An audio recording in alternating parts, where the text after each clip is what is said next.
In 1960, a kitchen table in the Bronx, an ice cream maker sat sounding out syllables that did not exist in any language. His name was Reuben Mattis.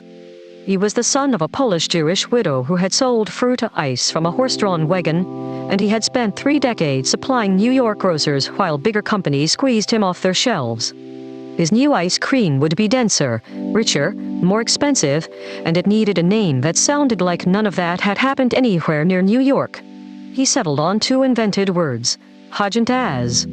The only country which saved the Jews during World War II was Denmark, he later told the food writer Joan Nathan, so I put together a totally fictitious Danish name and had it registered. Danish has no umlaut. It has no ZS either. Neither detail mattered. The name sold. 20 years on, Mattis sued a competitor called Frusen Bladei, another American ice cream wearing another fake Scandinavian name, for copying his Scandinavian marketing theme. A federal judge threw the case out, citing the doctrine lawyers call unclean hands. You cannot accuse a rival of faking what you faked first. Both of America's premium European ice creams, a court had now confirmed, came from New York. Hold that story up against your own kitchen. The refrigerator humming in the corner may say GE, but GE Appliances has belonged to Heir of Qingdao, China, since 2016. $5.6 billion.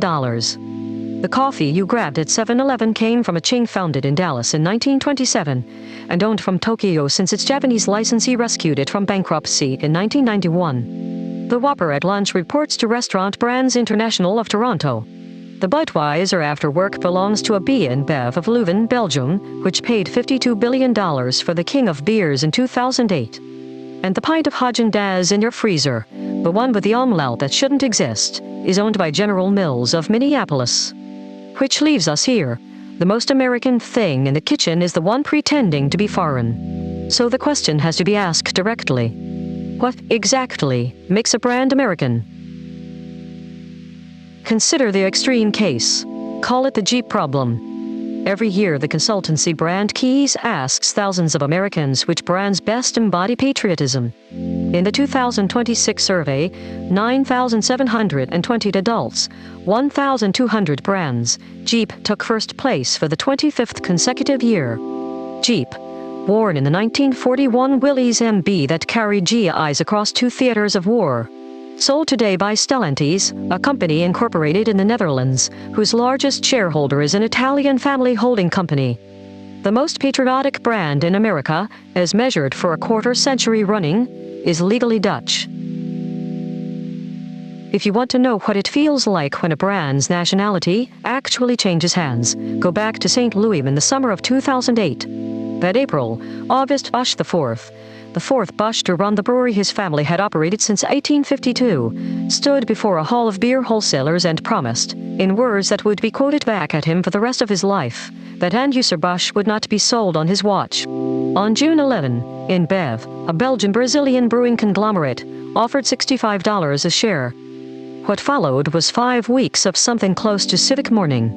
A petition site called SaveAB.com gathered 11,449 signatures in its first week. A second site collected 33,289 more. Senator Kit Bond of Missouri worked the beer's own slogan into a warning.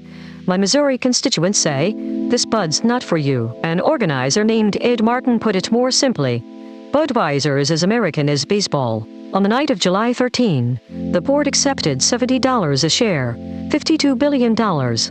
156 years of family brewing ended over a weekend. Here is the part worth sitting with.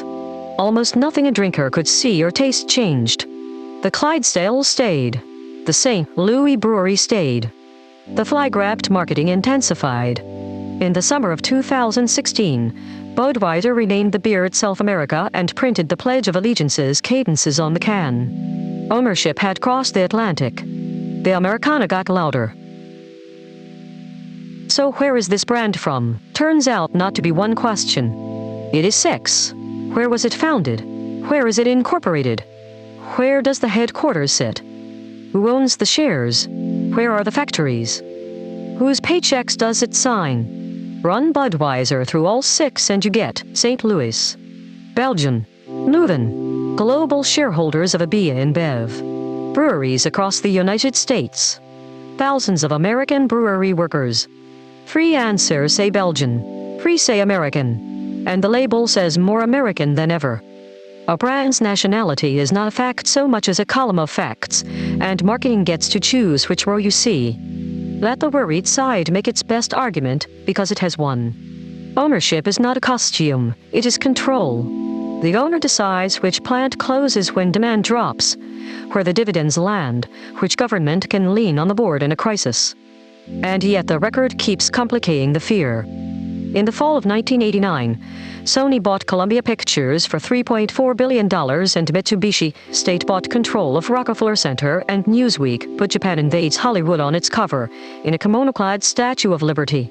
Congress fretted. What happened next is the part everyone forgets. Nothing, particularly. Columbia is still in California making Spider-Man movies. The invasion turned out to be a change of landlord. Foreign owners, it turns out, mostly do something un-invasion-like. They build. Hare kept GE Appliances headquarters in Louisville, employs about 15,500 Americans, and has committed some $6.5 billion to expanding American manufacturing. By the Bureau of Economic Analysis's count, majority foreign-owned firms employ 8.6 million people in this country, roughly one private sector job in 16. If you can't trust the label, what do you read? The record. Who built the thing? What happened while they were building it? How the company treated its own people? By that standard, the most interesting brand in this series happens to be the one nationality explains worst. Born British. Flagged Singaporean. Dyson. The passport tells you nothing. The record tells you everything. In 1978, in a farmhouse in the English Cotswolds, a 31-year-old industrial designer named James Dyson hauled his family's new Hoover into the middle of the room and took it apart. The machine had been losing suction almost from the day it arrived, and Dyson wanted to know why. The answer was sitting in the middle of the machine. The bag. Dust didn't just fill it. A fine layer clogged its pores almost immediately, choking the airflow, while the bag was still mostly empty. Every vacuum on the market worked this way. Every one of them, he realized, was designed around a part that made it worse. The fix arrived cheap. At the factory where Dyson manufactured his previous invention, the Bulbaro, a wheelbarrow with a ball for a wheel, a cyclone tower spun powder coating dust out of the air. No filter, no bag. A local timber yard used the same trick on sawdust. If a 30-foot industrial cyclone could do it, a small one could ride on a vacuum cleaner. The Bulbaro chapter ended badly. He had assigned the patent to the company rather than himself, and when the board pushed him out around 1979, the invention stayed behind. He has called it the biggest mistake of his life. He never signed away a patent again. From 1979 to 1984, in the coach house behind his home, Dyson built cyclones out of cardboard and acrylic, one variable changed per prototype, 5,127 times. That's roughly 3 a day for 5 years. The family lived on his wife Deirdre's salary as an art teacher, plus a second mortgage. He later described those years with a schoolmaster's precision. I made 5,127 prototypes of my vacuum before I got it right. There were 5,126 failures. But I learned from each one. Then he took the working machine to the industry, and the industry said no. Hoover would not even take the meeting unless he signed over the intellectual property. Kinnear and Black & Decker passed. By Dyson's telling, the reason was never that the technology failed. Replacement bags were a market he has put at $500 million a year, a figure worth treating as his estimate rather than an audited fact, though the logic it describes is not in dispute. A vacuum that never needed another bag was not a product. It was a threat to the product. The people who rejected it did so for no good reason, he said later, which told me they were not interested in technological advances. The one American door that did open nearly finished him. In 1984, he licensed the technology to Amway, the Michigan direct sales giant. The deal collapsed into years of litigation that drained what little money the family had, and was not fully settled until 1991. By his own account, the legal fees brought him to the edge of bankruptcy. A man who had survived 5 years of failed prototypes nearly went under on paperwork. His fix for the industry's veto was geographic. He went where the incumbents weren't. A Japanese licensee launched the machine in 1986 as the G-Force.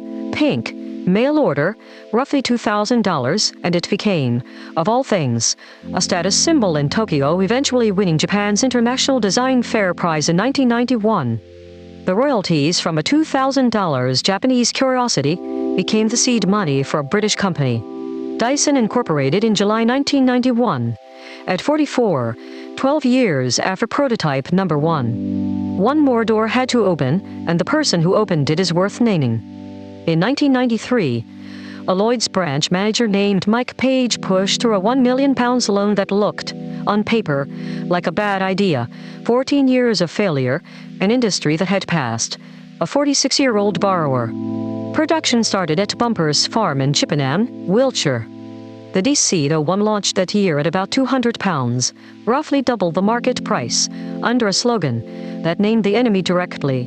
Asterisk say goodbye to the bag. Asterisk 18 months later it was the best-selling vacuum in Britain. By 2001, Dyson held 47% of the British upright market. And then came the vindication so neat a screenwriter would cut it.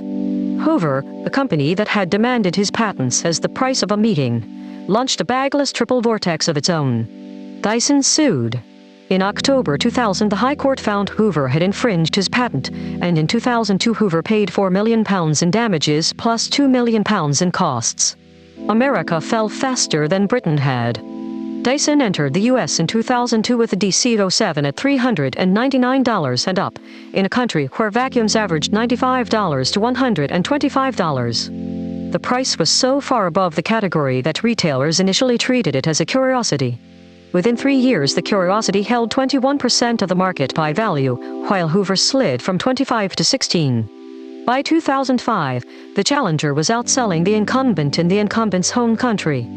The machine Americans had never been offered turned out to be the machine Americans wanted, and the premium price was not an obstacle but part of the pitch. The first vacuum anyone bragged about owning. If the story ended there, it would be a commencement speech. What makes it better than one is that the same philosophy, funded without limit, produced the most expensive failure of Dyson's life, and he narrated it in exactly the same voice. In 2017, Dyson announced he would build an electric car. A side project, a team of about 500 people, a planned £2.5 billion program, a 7-seater codenamed N526 with a claimed 600-mile range. In October 2019, he cancelled it by company email, in sentences that could have been engraved. We simply can no longer see a way to make it commercially viable. This is not a product failure or a failure of the team. The problem was arithmetic, not engineering. Without a fleet of gas cars to subsidize the transition, each car had to turn a profit, at roughly £150,000 apiece. In the end, it was too risky. The cancellation cost him £500 million of his own money, by his own accounting. The reveal came with novelists' timing. In May 2020, the Sunday Times rich list named Dyson the wealthiest person in Britain, at £16.2 billion, and that same month he walked reporters around the one N526 ever built. A 5-meter monument to prototype 5128, the one that didn't get to fail its way to working. An honest ledger has a second column, and Dyson's critics can fill it in the company's own language. A firm that preaches British engineering moved its headquarters to Singapore in 2019, weeks after its founder had spent years championing Brexit. The charge of hypocrisy wrote itself. A firm that preaches rigor saw Consumer Reports withdraw its recommendation of Dyson stick vacuums over reliability in 2019, and owners' complaints about batteries and repairs have not gone quiet since. A firm that preaches its people cut about 1,000 UK jobs in 2024, roughly a third of its British workforce, after revenue slipped from £7.1 billion to £6.6 billion and per-tax profit nearly halved. The longest shadow ran through Malaysia. Migrant workers and a former supplier alleged forced labor conditions. The litigation reached the UK Supreme Court, and in February 2026 Dyson settled with 24 workers without admitting liability. None of this cancels the engineering. All of it complicates the sermon. The company's answer, characteristically, is a number. R&D spending of £8 million a week, and record unit sales, more than 20 million machines. In the same year, profits fell. One last turn, back to labels, this time the government's. Nippon Steel's $14.9 billion pursuit of U.S. Steel took 19 months and outlasted one presidency. President Biden blocked the sale on national security grounds in January 2025. That May, President Trump approved it, with a condition no major American deal had carried before. The United States government received a single golden share, one share of stock carrying a veto over moving the headquarters out of Pittsburgh, changing the company's name, closing its plants, or shifting production abroad. Nippon Steel wired the money and promised $11 billion of new investment. Washington kept the veto. Read that arrangement twice and its logic comes into focus. The government let the ownership go abroad and nationalized the Americanness instead. The name, the address, the jobs, the sign over the mill, the parts a citizen can see are now federally protected. The shares are Japanese. The symbol is American by law, which leaves the working standard for this channel, and it is not the passport. It is the cart. If Americans buy it, cook with it, drive it, argue about it, and hand it down, it belongs here, whoever holds the shares in whatever city. We will always tell you who owns what, because the answer is usually a surprise and occasionally a $52 billion one. And after the label, we read the record. The 5,127 prototypes, the £4 million in damages, and the settlement with 24 workers are all entries in the Sen ledger. Reading a brand means holding both.